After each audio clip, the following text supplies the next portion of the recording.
Physics 100. I'm Professor Curtis, your instructor for this course, and this is the lecture video for Chapter 25, Electromagnetic Induction. Let's get started. We're going to start today talking about the quote-unquote father of modern science, and that would be Michael Faraday. Michael Faraday did a lot of his work in the early 19th century, but as you can see, he lived well into a little bit after the American Civil War, although we didn't have a part in that war because he was over across the pond in England. But the thing that distinguishes Michael Faraday from many of the other notables that we have in scientific history is that Faraday was not very well versed in math. He had a problem doing some of the math, especially anything that's beyond 2 + 2. It just really challenged him, and try as he might, he just was never able to pick it up. This is one of the things that I really like about Faraday, because he made scientific contributions to change the world. This guy did not let his disability, so to speak, with mathematics keep him from making contributions that really have changed the world in which we live. And the way that he compensated for his lack of mathematical prowess was hard work. The guy was a workhorse. He was working all the time. And he also had an insatiable sense of curiosity. So, as we saw with the video in the last lecture, the iron core that he developed to do his experiments that led to Faraday's law of electromagnetic induction. Well, it took 2 weeks to manufacture that. Significant investment of time. But Faraday, being a workhorse, he doesn't mind doing the work. He'll put in whatever work is needed to make up for what he lacks in other areas. And that's one of the reasons why I have a great admiration for Michael Faraday. Because he wasn't afraid to work. He wasn't afraid to do what he could to get where he wanted to go. And that's a great life lesson. Oftentimes we find ourselves, missing this or missing that, and we tend to focus on the negative. We tend to focus on what we lack. And that just produces a reality of lack. That produces a reality that says we can't accomplish anything. And when we turn that thinking around and we focus on what we can do, and we're willing to do things that other people won't do, which is work really hard, we can go many good places, and we can achieve all kinds of success. Some of the contributions that Faraday made to the world in the field of electrochemistry, he introduced the laws of electrolysis. And it's these laws that allow us to extract many metals from their ores, and also to understand how it is that many materials corrode. And this understanding allows us to prevent failures in materials by corrosion and make them more reliable for whatever they're being used for. In the fields of electromagnetism, which is what we're going to discuss more today in this lecture, he was a pioneer in the field. This guy was one of the leading edges. This is why the basic law of electromagnetism is named after him, because he's credited with being the first to develop it. As we'll see in a moment, he's actually tied with somebody else. But nonetheless, this work that Faraday did laid the groundwork for Maxwell and Einstein to make their significant contributions to science. And the world that we have today just would not be the same without the developments of Maxwell and Einstein. And their work was laid on the foundation that was laid by Michael Faraday. So, not well versed in mathematics, but still making grand contributions to the world in which he lived and the world in which we live. Let's talk a little bit more about electromagnetic induction and this concept that was discovered by Faraday. He's actually tied with a guy named Joseph Henry, who was making similar observations from experiments that he was conducting in New York. You would think that being an American, I would side with the American here in this race, Joseph Henry. But no, I actually admire Faraday, because Henry knew what he was doing mathematically. He had a mathematical mind. Faraday, he struggled with the math, but yet he made great contributions anyway because he was willing to work hard. Either way you look at it, whoever you want to describe this to, the principle is the same. If you have a magnet that moves in and out of a wire coil, it will produce a current without any added voltage source. So you don't need to plug up any power source to get a current going through the wire. All you need is a changing magnetic field. We saw in the previous lecture that if you change the current running through a wire, that will induce a magnetic field. Well, Faraday discovered that the reverse is true, that a magnetic field that's in motion and changing will actually induce a current. So if you stop the magnet, then of course there's no motion and the current in the wire will stop. Now, if you increase the number of loops in the coil, or you're going to make the induced voltage greater, okay? That also means you got to put more work into moving the magnet, into and out of the coil, okay? The induced current will remain unchanged, okay? You can't change the current that's running through, but you can change the voltage. So the faster you move the magnet in and out, the greater the induced voltage. And induced current will still remain unchanged. So you got the same amount of current, but a different amount of voltage. Because the resistance is not just in the wire. The resistance is in the interaction of the fields, of the magnetic field from the magnet and the induced electrical field from the induced current in the wire. So Faraday summarized what he observed into what we call Faraday's law. And here's the technical definition. The induced voltage in a coil is proportional to the product of its number of loops, the cross-sectional area of each loop, and the rate at which the magnetic field changes with those loops. So if you want to change the voltage that you induced, you need to change the number of loops, you need to change the size of the loops, and you need to change the rate at which you're taking the magnet in and out of those loops. Mathematically, we express this with this equation. V equals NA delta B over T, where V is the induced voltage, N is the number of loops in the coil, A is the cross-sectional area of the loops, delta B is the change in the magnetic field, and T is the time. This brings us to the concept of generators. In the last lecture, we looked at motors. Well, generator is just a motor put in reverse. So instead of having a current that's running through a wire that's then rotating inside a permanent magnet, now we're going to reverse that around. We're going to take and actually rotate magnets inside a huge loop of wire.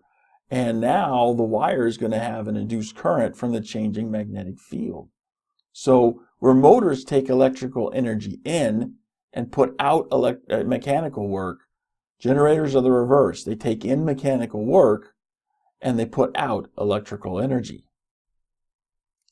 Modern generators are pretty much what you see there in the picture. So you've got a central cylindrical cavity and it's wrapped around on the inside of that cavity are what we call generator stator bars. Now, these stator bars are basically long rods of copper that are encased in an insulating epoxy resin material. So the generator bars, you can see those right here. That's an example of some stator bars coming out of the generator there. And you can see similar stator bars that are wrapped around all the inside of that generator. So if we take those stator bars and we were to cut into them, and then look at the cross-section, here's something of like what we would see. We would see these little small rectangles of copper. These are the copper rods, and they're encased inside a matrix of epoxy resin. The epoxy resin to insulate the copper rods there in the stator bars from one another. This way you can actually generate more induced current because there's going to be a current induced in each one of those separate little copper rods that are wrapped around inside the stator bars.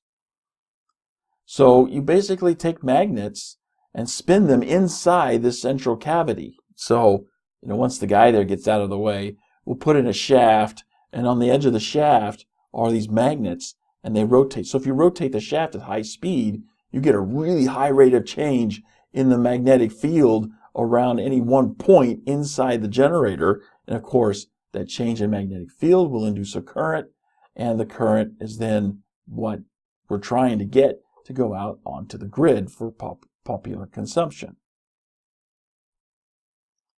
So electromagnetic induction, when you're actually rotating it through, actually rotates through a cycle. So you've got a rotating coil inside the generator. It maximizes the induced current when it's parallel to the lines of force in the magnetic field produced by the induced current. So if you look and you actually see the graphic up there, notice where you've got a crest and a trough on your waveform. That's where you're going to have maximum induced current, when it's parallel to the lines of force in the magnetic field produced.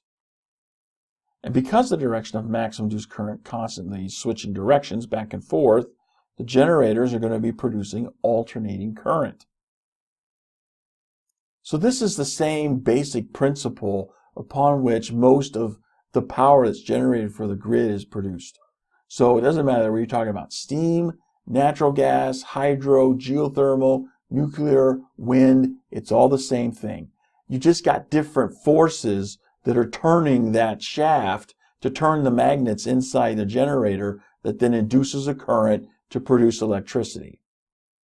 Now, whatever source you have, it's going to be turning that turbine. And of course, as I said, it's connected to a shaft that spins. This shaft has magnets inside the generator. The spinning magnets then induce a current, and the current is then pushed out onto the grid. Solar is a very notable exception to this. Solar actually takes light energy and converts it into electrical energy. So there's nothing turning. There are no mechanical parts. Everything is just as it is right there. Now, this brings us to the subject of transformers, because we don't really need a magnet to induce a current in a wire coil. That's one way to get it, but that's not the only way to get it. You can also get it through use of a transformer. So let's say we have two wire coils, and we're going to call one of these a primary coil, and the other one we're going to call the secondary coil. We have a magnetic field generated in the primary coil that will induce a current in the second coil just by putting them close together. So the only thing that's inducing it is proximity. You get close enough to the field, it's going to induce a current in another transformer, in another coil. So in order to maintain the current that you're inducing, the magnetic field in the primary coil must be changing. Again, it's that change that induces the magnetic field. Well, there's two ways you can do that. The simplest way to go about it is just use alternating current. Because if you're using alternating current, that will alternate the direction of your magnetic field in the primary coil, and that change in the motion of the field will then induce a current in the secondary coil.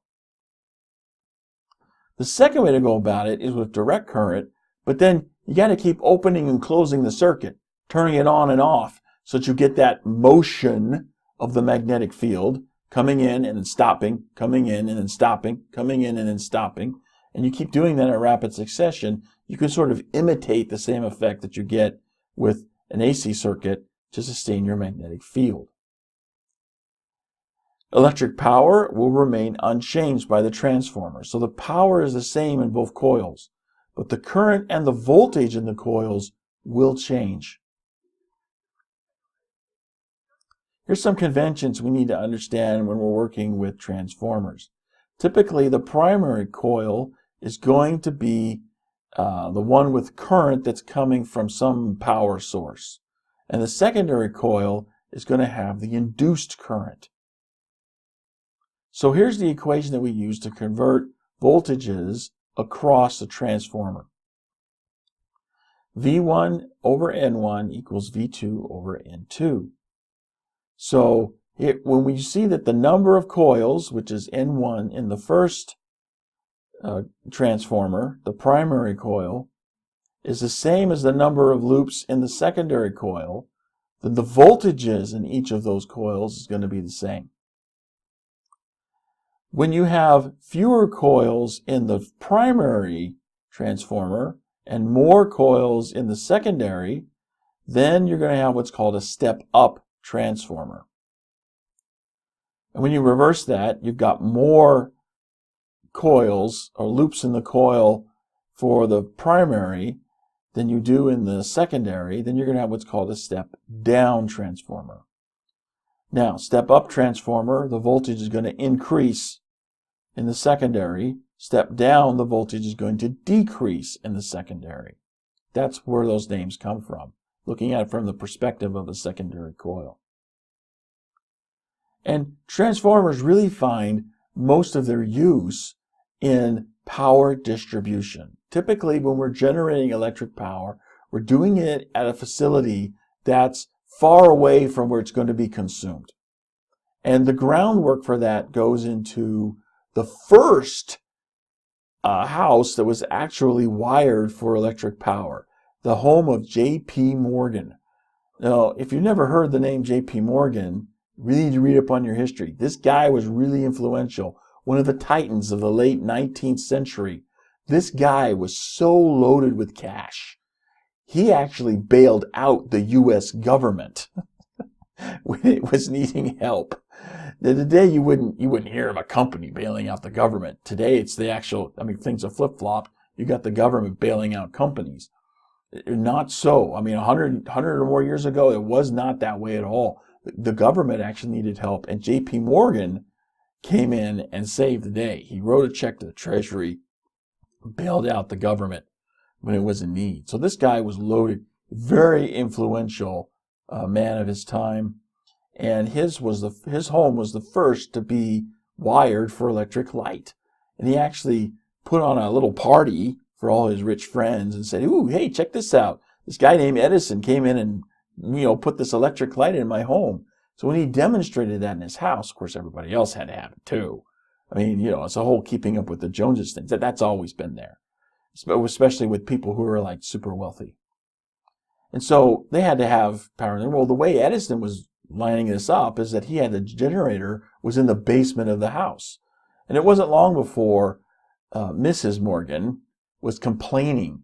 So, you know how it is with the wife coming in and telling the husband, saying, "Yeah, you got to get this fixed." And so, of course, Morgan really motivated. He's got to get this fixed to keep, because that, it's what they say, happy wife, happy life. And so Morgan wanted to get this fixed so he could have that happy life. So he goes to Edison and says, "Hey, you got to get this generator out of my basement." So Edison put the generator in a shed out in the far reach of the backyard of the house to try to mitigate the noise. Well, when Edison later developed the first electrical grid in lower Manhattan, he used the same sort of concept. We're going to generate the power in a place that's away from where it's being consumed. And that's the model that's been followed ever since. So we've always generated electric power far away from where it's consumed. Well, that creates a problem. You've got to have a distribution network that connects where you're generating the power to where it's actually being consumed. You've got to have some way to transmit from generation to consumption. And that's where you've got all these power lines coming in. But they present a problem. You've got resistance in the wire. So the longer you make the wire, you're going to increase the resistance in the wire. And that resistance has to be overcome. So the further away the generator is from where the power is being consumed, the more resistance you have to overcome. The wider network that you have, the larger area that you're covering with your grid, you're going to have more resistance to cover. And when you think about the miles and miles of transmission wire that need to distribute electric power, there's a lot of resistance that you've got to overcome. How do we do that? We solve that problem with transformers. So what we do is, in order to get the power to transmit over high resistance, you got to have high voltage. Because remember Ohm's law, V equals IR. So if you've got high resistance on the one side of your equation, you've got to have high voltage on the other side of the equation to balance it out. So we step up the voltage at the power plant before it gets put onto the grid with a step-up transformer. We increase the voltage. So it's high voltage that's going through those power lines. Then when we get to the place where it's going to be consumed, just before it gets to there, we're going to run it through a step-down transformer so we reduce the voltage down to a more safe, usable level. So, to round this lecture up, let's engage with an activity. This activity is going to be longer than the ones that we've seen previously, but let's work out an activity here. It's got 6 parts to it, and we'll work through each of these parts step by step. We're going to demonstrate the types of voltage that are involved in power production. And we're going to base it on a real scenario, but we're going to make some assumptions to simplify some of the math involved. So Idaho Power has a small gas turbine plant just southeast of Mountain Home. Idaho Power actually has 4 gas turbines that I'm aware of. 2 of them are outside Mountain Home, and 2 of them are out west as you get to the Oregon border. You can see all of these, turbines from the highway. You can see them from the highway. So if you've ever been around Mountain Home, southeast of Mountain Home, where the interstate kind of dips down before it straightens out more towards Twin Falls, that's where you can see it off on the north side of the highway. And let's say the power output there, just theoretical, I'm not saying this is what they're doing, but it wouldn't be unheard of for, I'd say 1,250 watts of power to be coming from one of these gas turbine units. We want to keep the current low because with higher current you get a lot of heat, and that creates thermal stresses in the cables, as well as heat losses. So we want to minimize all of this. So let's keep the current low, and we're going to say it's 50 milliamps or 0.05 amps. So with this power and amperage, how much voltage will this arrangement produce? Good, stop the video here and work this problem out, and then when you get ready, come back and we'll see how well you did. Okay, see how well you did with this. So power equals current times voltage. P equals IV. So our power, 1,250 watts. We've got 0.05 amps. So when we divide 1,250 by 0.05, we get 25,000. 25,000 volts is what our turbine is producing. So if that's sufficient to get us to where we need to be, we don't need to install another turbine. But if we need more than 25,000 volts to keep up the demand on the grid, then yeah, we're going to have to purchase another turbine. So now we've got the power generated there. We're going to put that onto the grid. So we do that by putting the power through a step-up transformer, and then we're going to stick it through the power lines. So first of all, we need to know how high do we need to step up the voltage. How much resistance are we needing to overcome? So let's assume that our power lines are 1/2-inch diameter carbon steel cables. And let's just use the distance between Mountain Home and Nampa as an average length for one of these cables. We're also going to assume that each of these power poles holds 6 cables, and we've got 15,000 routes. So you've got basically 15,000 routes where you've got 6 cables on each of these routes, and each of these cables has the average length of 63 miles.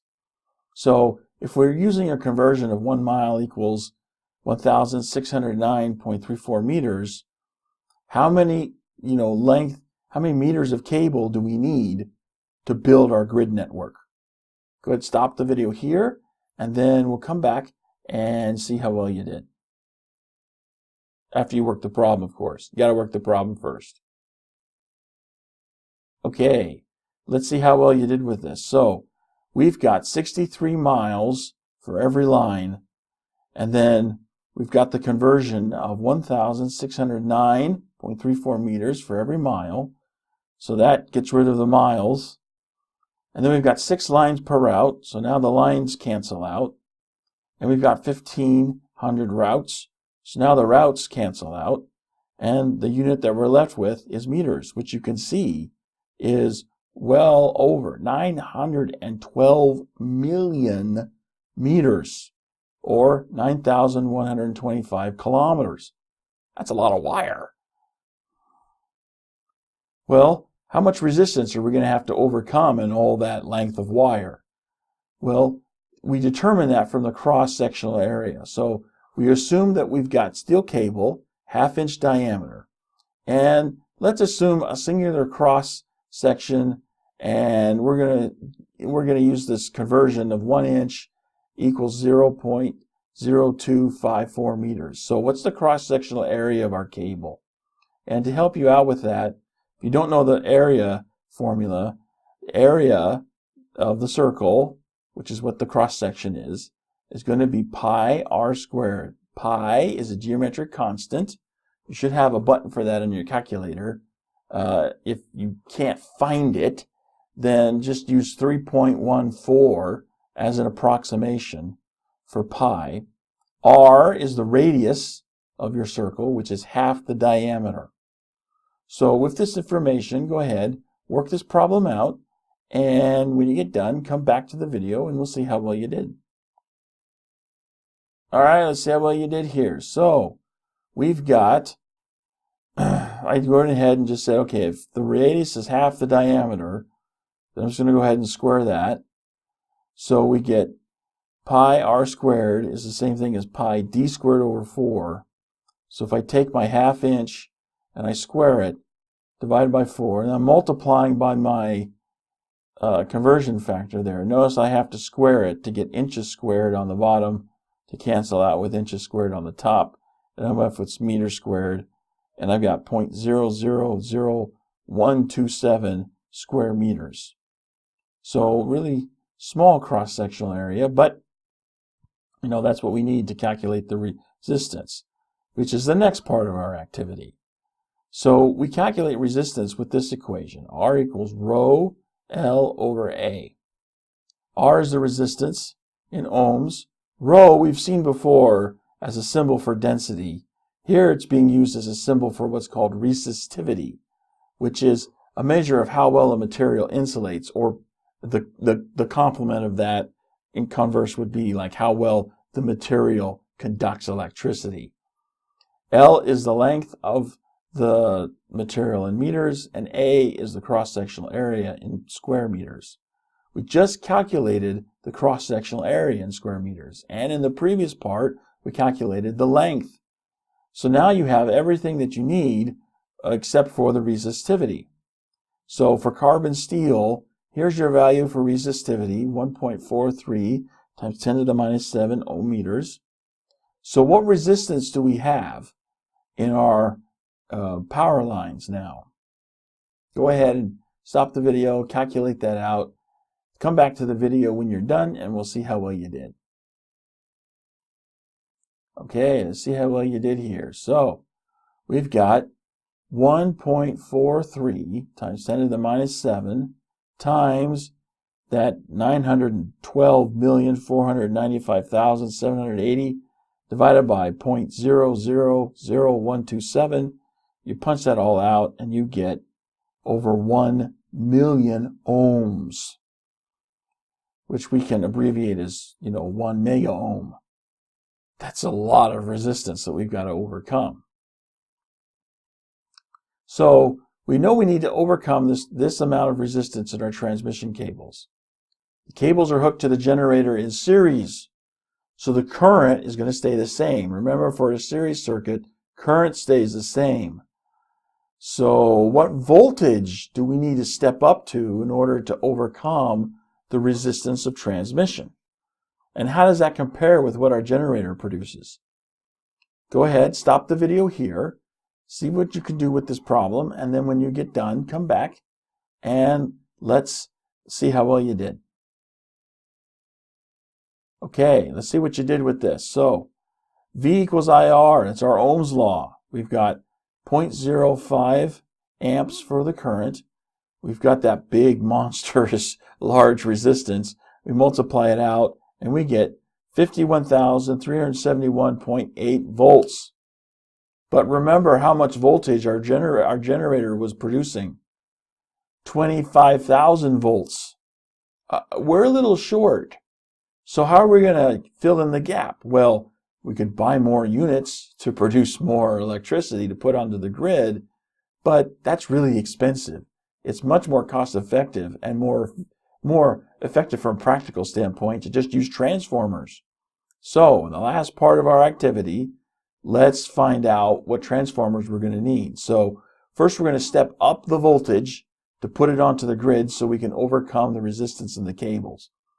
How many turns will our secondary coil need if the primary coil has 100 turns?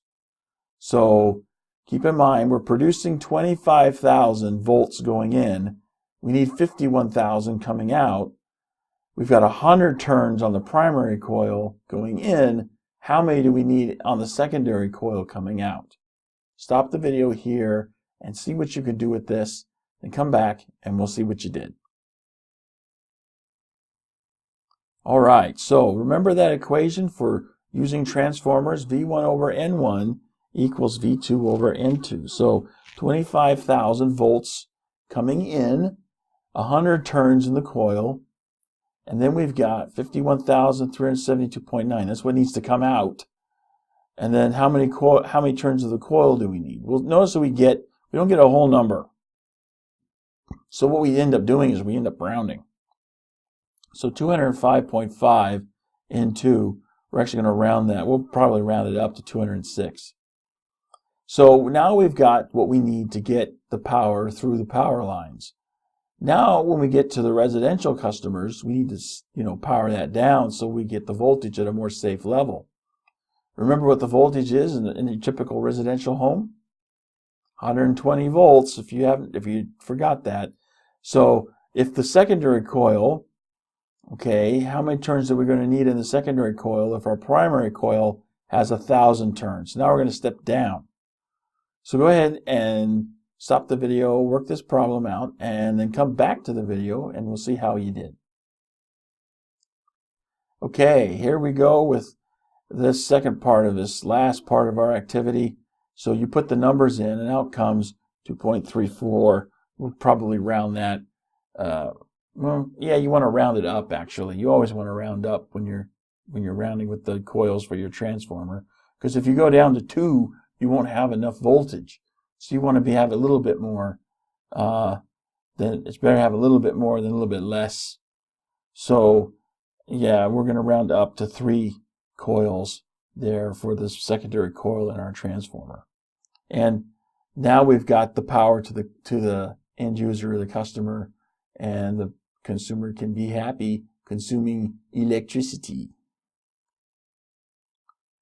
One final note before we finish this lecture about field induction. Remember, Faraday's law states a changing magnetic field will induce an electric field in the same space. Is the reverse also true? The answer to that is yes, and it comes to us from this guy here, James Clerk Maxwell, what I call the epitome of a Victorian nerd. Look at him. I mean, he looks like a Victorian nerd. So that's why I'm calling him that. And what he proposed was a counterpart to Faraday's law, which has been named after him. And it basically says an electric field changing with time will induce a magnetic field in the same space. So whether you've got a current with electric field that's inducing a magnetic field, or a magnetic field that induces an electric field and a current, it goes both ways. Okay. So Maxwell's model was later proved right with experimentation. Okay, notice he didn't come up with this counterpart to Faraday's law through experimentation, which is how Faraday discovered Faraday's law. No. Maxwell was one of those guys, again, Victorian nerd. This guy thought a good weekend was sitting around and, playing with math equations in his head. That was his idea of a good weekend. So, this guy is just, not going to be hanging out with me on the weekend, okay? Because not only do I don't do that on the weekend, but also this guy's dead and I don't hang out with dead people. So yeah, we're not going to be hanging out on the weekend. But Maxwell was really instrumental in laying the groundwork for what we call the unified theory of electromagnetism. And we're going to learn about that in future chapters. And, Maxwell, very pivotal. All the telecommunications, the electronic gadgets that power our modern society, we wouldn't have any of it without James Clerk Maxwell. So although we're not going to be spending the weekend together, I'm glad this guy was the epitome of a Victorian nerd because, hey, I like my gadgets. And that brings us to the end of this lecture. I hope you found it helpful. Thanks for watching, and we will see you in the next video.